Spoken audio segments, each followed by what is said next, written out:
Everyone has a breaking point. Mine came in the form of a printed statement left on the kitchen counter, scrawled in blue ink like it meant nothing. Sabrina contributes nothing. She's been dead weight for years. My eyes didn't blink. My hands didn't shake. I simply picked up the note, folded it into a neat square, and placed it beside my coffee mug like trash waiting for disposal. It wasn't just a note. It was Ethan's version of a farewell, a coward's exit from a marriage he thought was keeping him from greatness. What he didn't know was that I had already seen this moment coming months ago. I had already begun writing my own version of goodbye. His was on cheap paper. Mine was signed with lawyers, investors, and a 7-figure acquisition deal. Back then, Ethan was still walking around our glass-walled apartment in Austin, as if he were the king of Wall Street. Even though he hadn't landed a serious deal in over a year, he wore tailored suits and held loud calls with partners I knew didn't exist. I had stopped asking. The lies came too easily for him, and for a while I let them. I spent my time elsewhere, in a modest co-working space across town, quietly building a predictive climate AI system that could help coastal regions prepare for early flooding. It wasn't glamorous. It didn't make headlines. But it was real, and it worked. While Ethan mocked my data games and told friends that I was still playing startup, I was negotiating with a major European tech firm interested in acquiring my company. They didn't want the brand. They wanted the brain behind it. And I was ready. Vanessa, my assistant, was one of the few people who knew. Or so I thought. She'd been with me since the early stages, managing my schedule, taking notes, organizing travel. She smiled often, worked late, never complained. But something about her changed recently. New handbags, longer lunches, private calls she took outside. I didn't want to believe it. Not then. That week, I had finalized the second round of technical audits with the acquiring firm. Their lawyers were combing through our system architecture, asking smart questions. I was excited, nervous, focused. But at home, Ethan barely noticed. He'd stopped kissing me goodbye. He'd stopped asking how my day went. And now he'd stopped pretending altogether. I took the note with me as I left for work, locking the apartment behind me. I didn't cry. I wasn't even angry. I felt a stillness, like standing on the edge of something inevitable. Ethan had always underestimated me. But what he didn't realize was that I had quietly become everything he pretended to be, sharp, calculated, and completely in control of the game. 3 days later, I sat across from my attorney at a sleek glass table in a downtown office in New York City. The acquisition contract was on the table. My company, Alaris, had been officially valued at $900,000. The ink was drying on both the sale and the divorce. I had planned it this way. I had timed everything to fall into place without Ethan knowing a single thing. "You're sure you don't want to contest anything?" my attorney asked, tapping the divorce papers. "You're entitled to alimony." He's the one walking out. "No," I said. "Let him go. It's better this way." The next morning, I revoked Vanessa's access to our internal systems. It was a standard security measure. She hadn't submitted a resignation yet, but I could feel it coming. Her energy had shifted. And I wasn't wrong.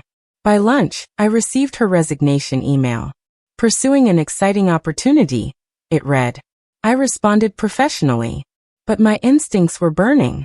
I requested a log of her login activity from our system administrator. And what I saw made my chest tighten. Several attempted exports of client data, algorithm code folders accessed in the middle of the night. She was smarter than I thought. But not smarter than me. That night, I poured myself a glass of wine, walked onto the balcony of my new studio overlooking the East River, and opened my laptop. The final payment from the acquisition had just landed in my account. I was now a woman who had sold her company before 33. A woman who no longer needed to explain herself. A woman whose silence was her sharpest revenge. Ethan hadn't texted. He hadn't called. He had vanished from my world like a ghost. Or maybe I had vanished from his. But that didn't matter now. The game had shifted. And soon, he'd find out just how wrong he was about me. And Vanessa? Her trail was messier than she thought. They weren't just betraying a wife or a boss. They were playing with someone who had already written the ending. 2 weeks after Vanessa's resignation, The silence from Ethan became suspicious. Not in the usual neglectful way, but in the eerie kind that leaves you listening for what isn't there. No angry calls. No accusations. No demands about furniture or money. Just silence. It wasn't peace. It was a warning. I knew something was wrong when I received an email from my old systems engineer, Leo. He had left Alaris 4 months prior, but we had stayed in touch. Thought you should know, the email read. Vanessa messaged me last week asking about our older sandbox builds. Said she was helping Sabrina prepare a demo for investors. Sounded fishy. I stared at the message. I hadn't spoken to Vanessa since her resignation email. I never authorized her to demo anything. I checked my logs again. More red flags. Data access had continued even after her credentials were supposedly revoked. That only meant one thing. She had cloned access through Ethan's IP. I didn't know how deep it went yet, but the unease was turning into certainty. I made a decision that evening and called Mark, my private investigator. He had helped me years ago during a previous partnership dispute. Discreet, fast, and worth every dollar. I need you to look into 2 people, I said. Vanessa Green and Ethan Price. Something doesn't add up. Mark didn't ask questions. He never did. He said he'd call back in a week. In the meantime, I focused on integration with the acquiring company. Alaris had a new name now, Solvatech Labs, and with their funding, we were expanding the AI model into a predictive crisis tool for agricultural collapse and flood management. It felt good to pour myself into work again. To lead without tiptoeing around a partner's ego. My new office in Manhattan overlooked a storm monitoring hub we were feeding live data into. I watched my team build the future. It made everything that happened feel further away. But the past doesn't go quietly. It slams the door on its way out. Mark called me a few days earlier than expected. His tone was different, more serious than I remembered. You were right to be suspicious, he said. Vanessa and Ethan have been seen together. Multiple times. Private lunches. Hotel meetings. Bank visits. I pressed the phone tighter against my ear. Are they together? Romantically? Possibly. But that's not what stood out. Vanessa's been funding a new investment group registered under Ethan's name. Shell company. No real office. Just a digital brochure and one hell of a promise. An AI-powered crypto fund that guarantees 40% returns. Sound familiar? My chest tightened. They're using your name, Sabrina. Not directly. But close. They're saying things like based on proprietary AI from a former climate tech founder. They're hinting at you without actually naming you. Enough to sound credible. Enough to scam people. Everything started to click. Vanessa hadn't just been copying files. She had been building a facade, piecing together just enough truth to sell a lie. And Ethan, he was the face. The slick, charismatic salesman who knew exactly how to dress up deception as opportunity. I thanked Mark, hung up, and sat in the quiet of my living room. The betrayal no longer felt emotional. It felt tactical. They weren't hurting me out of love lost. They were exploiting what I built. Using my credibility as a weapon.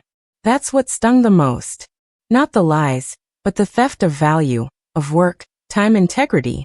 That week, I made 3 important calls. The first was to my legal team to report potential intellectual property misuse and brand misrepresentation. The second was to cybersecurity experts, requesting a sweep of all old devices, servers, and accounts. And the third was to the compliance director of the Federal Securities Office, requesting an anonymous meeting. It was time to stop watching. It was time to act, carefully, deliberately, and without emotion. The game had begun again, but this time I was playing offense. I told no one on my team. I smiled through meetings. I approved budgets. I prepared for the upcoming conference in Toronto where I would be keynote speaker. But underneath the calm, I watched. Waited. Tracked. Then, just before boarding my flight to Canada, I received a secure alert from our digital surveillance service. Vanessa's new company had issued its first investor reports, complete with graphs, fake returns, and references to advanced climate algorithms developed by a team of former startup engineers. The footnote included a tech buzzword I had coined 2 years ago in a private client deck that had never been published publicly. They had crossed the line, and they had no idea I was standing just behind it. As my plane ascended into the night sky, I stared out the window, my breath steady, my fists unclenched. Some people chase profit. Others build legacy. And some, like me, do both. But only one survives the fire. The conference in Toronto was everything I needed it to be: polished, powerful, and refreshingly apolitical. No one asked about Ethan. No one mentioned Vanessa. In that space, I was exactly who I had worked to become. A recognized voice in applied AI, presenting our first case study where Solvatech's climate system had saved 3 farming communities in rural Thailand by accurately predicting river overflows 2 weeks in advance. But even as the audience applauded and I shook hands with ministers and VCs, my thoughts buzzed with what I knew back home. Mark had sent me more findings during the trip. Ethan and Vanessa were holding private investor dinners in New York, telling people they had developed a hybrid AI model that could predict crypto volatility and natural disasters simultaneously. They had a name for it: Pulse Sync Quantum. It sounded flashy, slick, and entirely fake. I read through screenshots of their pitch deck while eating room service pasta, noting how eerily familiar the visual style was to an old template I had once used for Alaris. Vanessa had even recycled the mission statement and reworded it slightly. They weren't just copying. They were stealing DNA. The next day, I met with a contact from the Federal Compliance Office in a quiet corner of the conference center. I presented everything: the evidence of code theft, the misleading investment materials, the way my name was being subtly weaponized. She listened carefully, asked for digital copies, and told me the Financial Crimes Division would review it immediately. The kind of returns Ethan and Vanessa were promising raised multiple red flags. Back in New York, Solvatech was thriving. We had just finalized a new partnership with 2 Latin American governments for flood prevention systems. My calendar was booked with strategic meetings and investor presentations. And yet, underneath it all, I was quietly building a case. Ethan and Vanessa had gone too far, and now, I was giving the storm time to gather. Then it came, a tip from one of my former developers who had gone freelance. "Sabrina, someone is impersonating our platform's results," she wrote. A contact of mine forwarded a document claiming it was based on Solvatech's backtesting. "It's fake. But it looks real." I asked her to send it. My stomach turned the moment I opened it. It was a Frankenstein report, graphs stolen from our older flood modeling tool pasted next to fabricated crypto data. It claimed returns of 40% per month, adjusted for volatility. None of it made mathematical sense. But it looked professional enough to convince a desperate investor. I forwarded the file to my lawyers and the FBI liaison assigned to my case. They responded the next day. The document had already made rounds in at least 3 states. They were opening an official investigation. Meanwhile, Vanessa and Ethan's shell company had launched a new website, pulsezianquantum.io, complete with testimonials, fake team bios, and doctored credentials. One of the lead engineers, listed, was an AI bot-generated photo of a woman with 6 fingers and a blurry LinkedIn logo. They didn't even try to make it subtle. But fraud, I'd learned, rarely needs to be clever. It just needs to be confident. And Ethan had always been good at confident. The cracks began to show when an anonymous blog post surfaced on Medium, accusing PulseSync of being a scam. It included redacted emails, screenshots of the investor reports, and even hinted that Vanessa had been involved in a data theft at a previous job. The article went viral among fintech communities. Suddenly, the floodgates were trembling. One afternoon, as I stepped into the elevator of my building, I received a message from my bank's fraud alert system. Large wire transfer attempt from inactive joint account ending in 9023. That account had once belonged to Ethan and me. It was dormant since the divorce, or so I thought. Vanessa must have convinced Ethan they still had access. But thanks to the security freeze I placed on it months ago, the attempt was flagged and blocked. I called Mark again. "They're getting desperate," I told him. "Yes," he said. "And desperate people make mistakes." Vanessa just used her real name to book a private jet consultation. No shell name. No offshore alias. She thinks she's ahead of this. I exhaled slowly. Let her keep thinking that. That evening, As I pored over the expanding fraud file with my attorney, I noticed something odd in the metadata of one of the fake reports. An embedded comment long forgotten, a placeholder note that read, "Sabrina would kill us if she saw this." I stared at it. My jaw clenched. They knew. They knew they were building lies on top of my legacy. And they did it anyway. But now it wasn't about betrayal. It wasn't about revenge. It was about justice. And justice moves slowly, until it doesn't. The day the subpoenas were issued, it rained across Manhattan, a cold, biting rain that mirrored the electric tension humming beneath the surface of everything. I sat in my office at Solvatech Labs, staring out the window as sheets of water blurred the skyline. And a silent notification popped up on my encrypted chat line. Federal summons delivered. Subjects identified. Preliminary freeze in motion. They had no idea yet. Ethan was probably sipping scotch in some overpriced bar, spinning stories to a room full of wide-eyed hopefuls. Vanessa might have been in a spa somewhere, relaxing with stolen money under manicured fingertips. But the foundation they'd built was about to crack open like glass under heat. An hour later, I received a call from one of my older contacts in the fintech space. His voice was urgent. "Your ex just pitched to one of my clients," he said. "Same story. AI fund, ridiculous returns, secret algorithm based on your tech. They used your name directly this time. Said you were a silent co-founder, backing the project from behind the scenes." That was the final straw. Until now they had operated in the shadows, skirting the line, weaponizing implication and assumption. But using my name directly? That crossed into legal territory so clear. Even the dumbest lawyer wouldn't try to defend it. By noon, I was sitting across from the lead federal investigator assigned to the case, laptop open, presenting digital evidence. Not just as a whistleblower, but now as a direct victim of identity misrepresentation. He nodded as I spoke, already taking notes. "We've been building a case," he said. "But this latest move? This accelerates everything."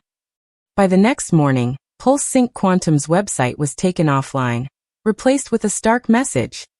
Temporarily under review due to compliance verification.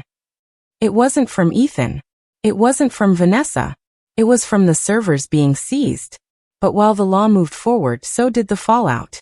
My assistant, Caroline, burst into my office later that day with an expression somewhere between panic and disbelief. "Have you seen Twitter?" she asked, holding her phone out. I hadn't. But I looked now. One of Ethan's former investors, a retired hedge fund manager named Malcolm Yates, had gone public. He'd posted a thread detailing how he invested $200,000 into Pulse Sync Quantum, citing trusted names in the tech world as the reason. He tagged me directly. I believed in this because of Sabrina Ellis. I was wrong. If she was in on it, she deserves to be exposed. If she wasn't, she deserves to speak. The post had already been viewed over 500,000 times. I felt a flush rise up my neck. Not fear. Anger. I replied with one sentence. I was never involved. I was never consulted. And I'm now working with federal authorities to make sure those responsible are brought to justice. It went viral in under an hour. Journalists reached out. Blogs picked it up. And suddenly, the story wasn't just Pulse Sync Quantum. It was me, the betrayed entrepreneur. The woman whose success was used as bait in a massive investment fraud. I hated the attention. But I knew it served a purpose. By that evening, 3 more victims had come forward. All of them citing Vanessa's name directly. All of them sharing fabricated documents that contained recycled material from my original startup decks. The FBI's case ballooned overnight. But Ethan? He still hadn't surfaced. Until the next morning, when I received a tip from an unexpected source. The doorman of my old apartment building. "Miss Ellis, sorry to bother you," he said. "But your ex-husband showed up this morning. He looked nervous. Asked if you still lived here. Said he needed to talk to you." I froze. He left when I told him you moved out months ago. But he looked bad. Real bad. Like he hadn't slept in days. I hung up and stared at the floor. For a moment, I felt something strange. Not pity, but a ghost of the person I used to be. The woman who had once believed in him. Supported him. Loved him, even when he didn't deserve it. But that woman was gone. and the one who remained had no room for ghosts. Later that day, Vanessa's bank accounts were frozen. One of her digital wallets had been flagged transferring large sums into offshore accounts tied to shell corporations in Panama and Malta. She had moved fast, but the system was catching up. And still no sign of her. She had disappeared before. She was good at it. But this time, she had left a trail too big to bury. That night, I stood on my balcony again, this time with the wind howling through the city, and read through another alert from the federal task force. They had tracked a signal from Vanessa's burner phone to a private marina in Connecticut. Surveillance had footage of her boarding a yacht. Then silence. Ethan was unraveling. Vanessa was running. And the web they had spun so tightly was beginning to snap thread by thread. I wasn't afraid anymore. I wasn't angry either. I was ready. Because storms don't warn you when they're coming. They just arrive. It started with a headline. Prominent New York investment duo under federal investigation for AI-backed fraud. I saw it on the front page of a finance blog while sipping coffee at my desk, expecting another routine meeting. But this wasn't routine anymore. It had begun. The unraveling. The storm I had quietly forecasted for months was finally breaking through the surface, and Ethan Price's name was everywhere. The article detailed the preliminary findings of the investigation. Fraudulent investment materials. Misuse of AI claims. False association with climate tech leaders. They didn't name me directly, but anyone who knew the industry would connect the dots. I didn't flinch. The truth was already in motion, and there was no reason to hide from it. By the afternoon, 2 more outlets had picked up the story. A few former investors, now emboldened by the exposure, began to speak up. A thread on an exclusive investor forum revealed that Pulse Sync Quantum had accepted over $6 million from private donors in just 4 months. Some had already attempted to withdraw. None had seen a dime returned. Meanwhile, back at Solvatech Labs, I moved through the halls as if nothing had changed. Meetings, product demos, international calls. Everything was normal. Or at least, it had to be. I couldn't let the past consume the present. My work was too important. Lives depended on what we built here. Still, the ghosts were getting louder. Later that evening, Mark called. His voice was low, cautious. "We found him," he said. "Ethan checked into a boutique hotel in Soho 2 days ago under a fake name. He hasn't left since. Surveillance shows him pacing, making calls, shredding papers." "Is he alone?" Mark hesitated. "Yes." No sign of Vanessa. She was gone again. Slipped away like a shadow behind the flame. "I think he knows it's over," Mark added. "You want me to call it in?" I didn't answer right away. My fingers curled slightly around the edge of the couch. Part of me wanted to look Ethan in the eye. To ask him why. Not for closure, but for the record. Another part of me wanted to forget he ever existed. "No," I said finally. "Let the feds do it their way. He won't run. He's too broken to move now." The next day, a formal press release hit the wire. Pulse Sync Quantum founders under criminal investigation for wire fraud and securities manipulation. The charges were clear. The evidence overwhelming. The indictment included use of falsified credentials, fabricated AI systems, and association with real tech founders to lure investors. One section even quoted the exact line Ethan had used in a now-leaked voice message. "This tech comes straight from Sabrina Ellis's lab. Trust me, she just doesn't want her name on it publicly." It felt surreal to hear my name spoken in the middle of a crime I had nothing to do with. I had spent years building credibility.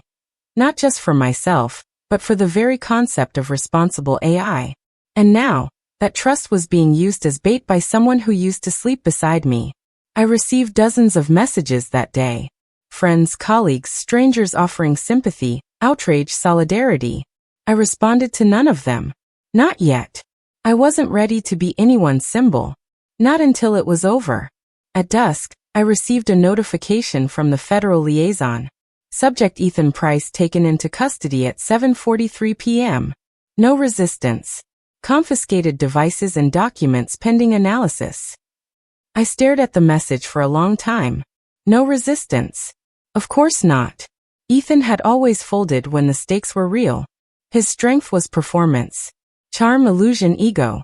But when faced with truth, the cold, sharp edge of it, he withered. He always had. Hours later, as I reviewed our expansion proposal for Southeast Asia, a text popped up from an unfamiliar number. You win. He's gone. Don't come looking for me. No name. No punctuation. But I knew the rhythm. Vanessa. She had vanished for the final time. I stared at the message, then archived it. No response. No trace. I didn't care where she went. Not anymore. The law would chase her. I had nothing left to prove. And Ethan? His trial was only just beginning. But mine was over. And I had survived. The morning after Ethan's arrest, I woke to an inbox flooded with media requests. National outlets. Tech reporters. Business magazines. They all wanted the same thing. A quote, a statement, a soundbite from the woman whose name had been twisted into the core of a scandal. I gave them nothing. Let Ethan speak now, if he had anything left to say. Let Vanessa stay hidden in whatever glass tower she'd built for herself. I had a company to run, a real one, and people who depended on me. But the headlines kept coming. Fraud fund uses fake AI model to steal millions. Investment scam tied to ex of tech CEO Sabrina Ellis. Crypto promises, climate lies, and the woman they tried to use. The irony didn't escape me. They had tried to erase me with fraud, and instead, they had carved my name deeper into the world than I ever intended. But not for the reasons I'd hoped. I walked through the office that morning with the same focus I always had. The team was preparing our latest AI prototype for clinical testing, a predictive health algorithm that flagged early signs of respiratory failure in at-risk patients. We were working with hospitals in Indonesia and the Netherlands. Our success could mean thousands of lives saved. And yet, the whispers followed me. In meetings, I saw the glances. In emails, the too careful phrasing. People wondered. Even if they didn't ask. Even if they believed me, they still wondered. How close had I been to Ethan's scheme? How long had Vanessa played both sides? Trust once broken doesn't disappear. It lingers. It echoes. That afternoon, Barbara, my lawyer, arrived at the office. She brought a folder and tired eyes. They're offering you a formal opportunity to testify, she said. Federal court. You'd be a key witness for the prosecution. I nodded, slowly. I figured. You don't have to do it, she added. Your name's already been cleared publicly. Legally, you're not obligated. But morally? I asked. Barbara didn't answer. She didn't need to. The following week, I flew to Washington. I met with federal attorneys, walked through timelines, presented the original versions of the documents Ethan and Vanessa had forged. I explained how PulseSync had mimicked our systems, and how my name had been used without consent. I was precise. I was calm. I didn't cry. One of the investigators, a tall woman with sharp eyes, paused halfway through the session. You've stayed surprisingly composed through all of this, she said. I looked at her and offered the only truth I had left. I'm used to people underestimating me. When I returned to New York, Solvatech had launched its newest program, early-stage data collection for earthquake pattern modeling. Our system had detected a rare underground tremor in South America and warned 2 municipalities in time to reinforce their infrastructure. No news outlet picked it up. But I didn't care. The numbers mattered more than applause. Then came the trial. Ethan was led into court in a navy suit that didn't quite fit. He looked thinner, paler.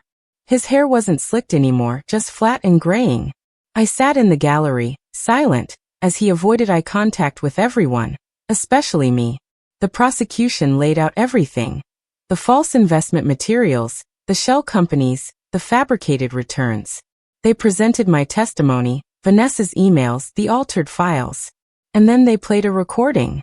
It was Ethan, bragging to an investor over lunch, his voice cocky, amused. Sabrina has no idea. She thinks I'm still struggling. Meanwhile, we're about to make a fortune. Honestly, she's always been brilliant, just too blind to know how valuable she really is. The courtroom fell quiet. And for a moment, so did I.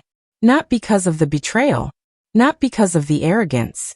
But because even in his final stretch of lies, he had accidentally told the truth. I had always been valuable. He had just never known how to see it. When the court adjourned, I walked past him without looking back. He didn't speak. He didn't move. Just sat there, a man surrounded by the ruin of his own ambition. Outside, reporters called my name. Ms. Ellis. Any comment? I stopped only once. Real technology, I said, isn't built on deceit. And legacy doesn't need noise. It just needs time. Then I walked away. Not because I needed distance, but because I'd already arrived somewhere far better than he ever could. 3 days after Ethan's sentencing hearing began, Vanessa still hadn't surfaced.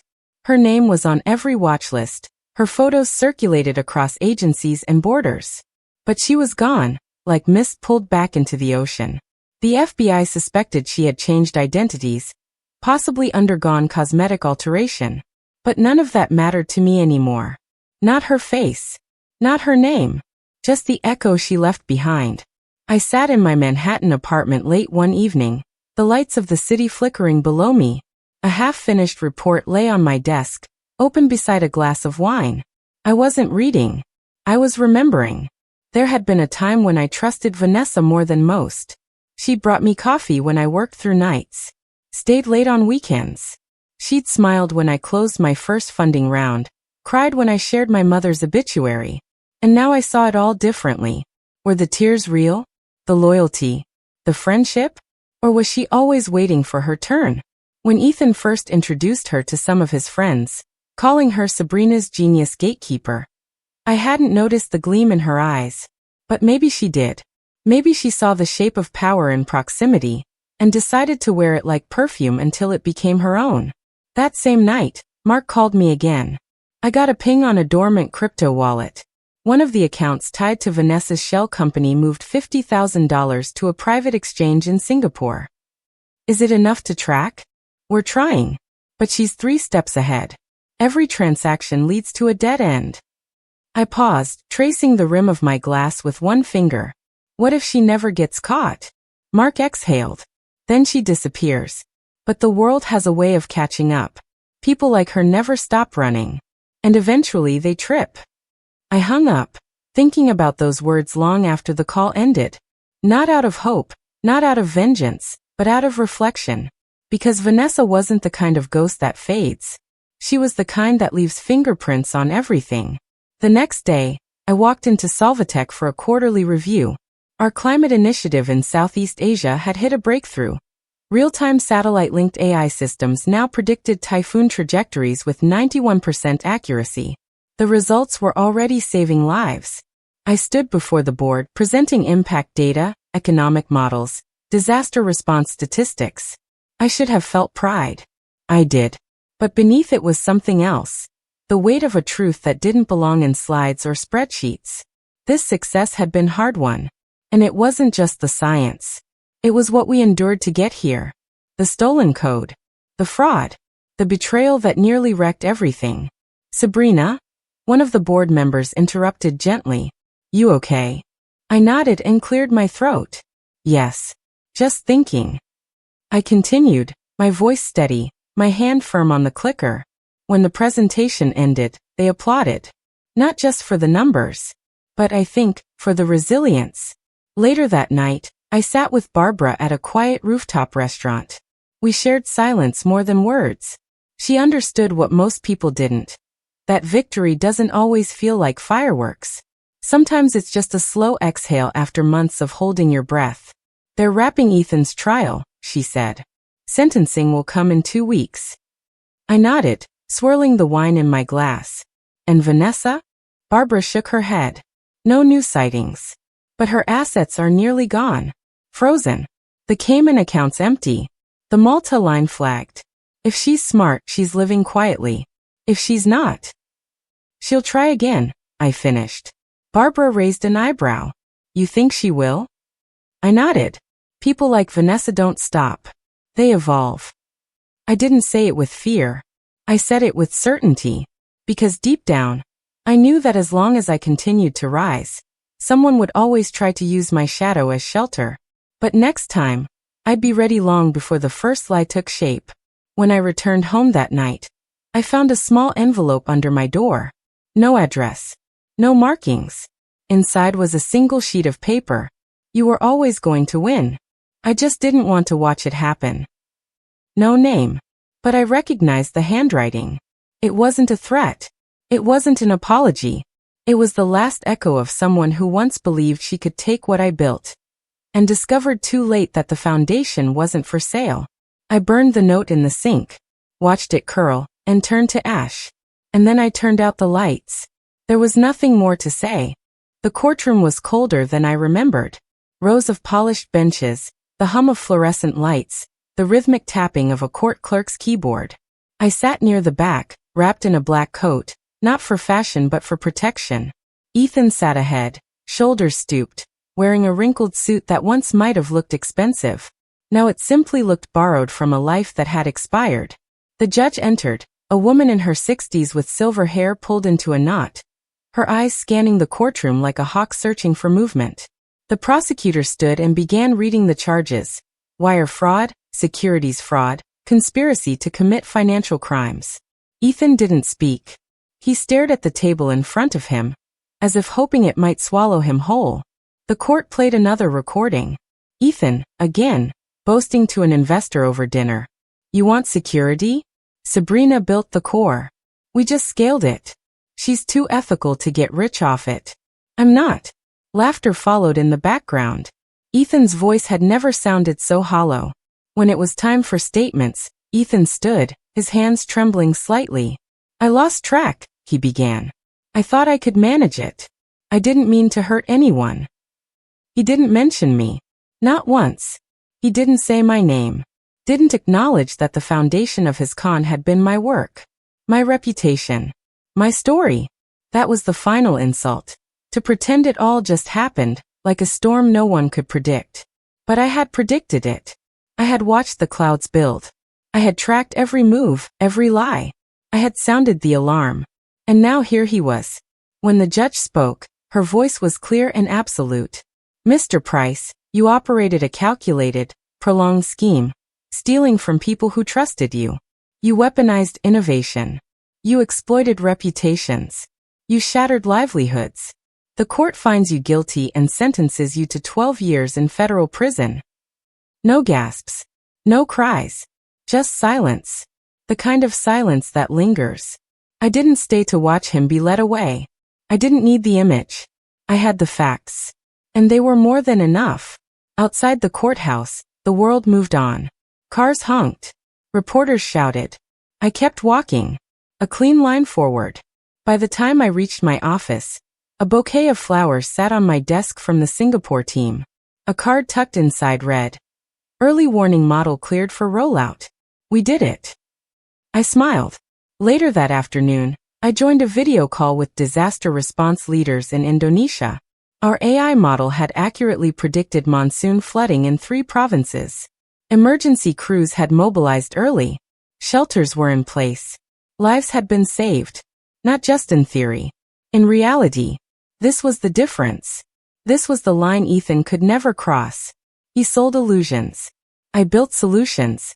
And no matter how far they ran, the results would always speak louder than the lies. That night, a news anchor announced the verdict. Ethan Price sentenced to 12 years.